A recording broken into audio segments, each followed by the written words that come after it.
de ces conceptions erronées et des pratiques ou de l'apathie à cet égard. Qu'elles provoquent en nous, il est nécessaire de se demander, comment devons-nous aimer notre prochain, qui est mon voisin, comment être un bon voisin? Pour réfléchir à cela, je voudrais revenir à un épisode de la vie de Jésus, rapporté dans l'Évangile de Luc 10, 25 à 35 où Jésus a répondu précisément à cette question, qui est mon prochain? L'Évangile de Luc 10, 25 dit. Alors un connaisseur de la loi s'avança et, pour éprouver Jésus, lui posa cette question. Maître, que dois-je faire pour hériter de la vie éternelle? La première chose que l'on remarque au début de cette histoire, c'est que la personne qui s'approche de Jésus est un connaisseur de la loi ou un scribe. C'étaient des gens qui se consacraient jour et nuit à l'étude de la loi de Dieu, avec une rigueur et une discipline inimaginables. Mais, nous voyons que ce scribe ne s'est pas approché de Jésus avec une bonne intention. Il ne voulait pas vraiment connaître la réponse à ces questions, mais ce qu'il cherchait, c'était de mettre Jésus dans une situation où il dirait quelque chose qui pourrait être utilisé contre lui, devant les tribunaux juifs.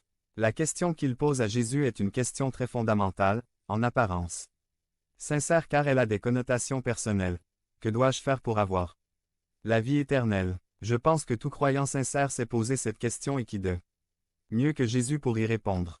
La réponse de Jésus montre sa grande sagesse, et au lieu de répondre à la question, il pose une question au scribe. Une question qui lui évite de tomber dans l'intention trompeuse du scribe. Il dit, que dit la loi à ce sujet? Le juriste est désarmé de son intention trompeuse, devant répondre à ce qui était clairement la réponse à sa question.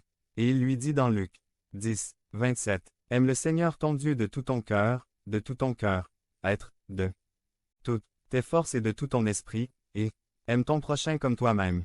Jésus lui-même, à une autre occasion, avait cité ce passage de la loi de Moïse pour répondre à un autre homme qui cherchait également à le faire trébucher lorsqu'il lui demandait quel était le commandement le plus important de toute la loi. Il n'y a rien de plus important pour les êtres humains que d'aimer Dieu et d'aimer son prochain. L'amour de Dieu et l'amour du prochain vont de pair. La Bible enseigne que l'amour pour Dieu se mesure à la mesure dans laquelle j'aime mon prochain, car si je dis que j'aime Dieu mais que je déteste mon prochain, je suis un menteur.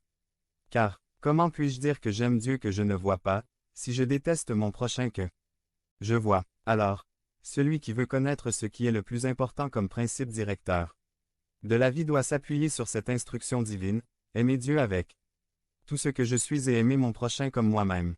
Jésus répond au scribe trompeur. Tu as bien dit, faites cela et vous vivrez. La réponse de Jésus est économe. Vous vouliez savoir ce que vous deviez faire pour avoir la vie éternelle, vous y avez répondu vous-même parce que vous le saviez déjà, il vous suffit de le faire. Et vous obtiendrez ce que vous voulez. Ici, nous devons nous arrêter et penser que si telle est la voie ou la condition pour avoir la vie éternelle, alors nous sommes finis. Car qui peut par lui-même, avec ses propres forces, avec ses propres ressources, aimer Dieu parfaitement et aimer son prochain sans reproche? Levez la main. Nous avons un gros problème parce que la Bible enseigne que personne sur toute la terre ne peut faire cela par lui-même. Une œuvre de grâce de la part de Dieu est requise pour que nous soyons capables de le chercher et de l'aimer de tout notre cœur et, grâce à cette relation de grâce, nous pouvons ouvrir notre cœur à notre prochain, en nous éloignant de notre orgueil et égoïsme qui nous est si naturel. El escriba debía haberse ideo de ahí muy compongido no solo por haber fracasado en su intento fallido de hacer caer a Jesus, sino sobre todo reconociendo que por 529, si mismo no podría ser salvo o tener vida eterna, y humildemente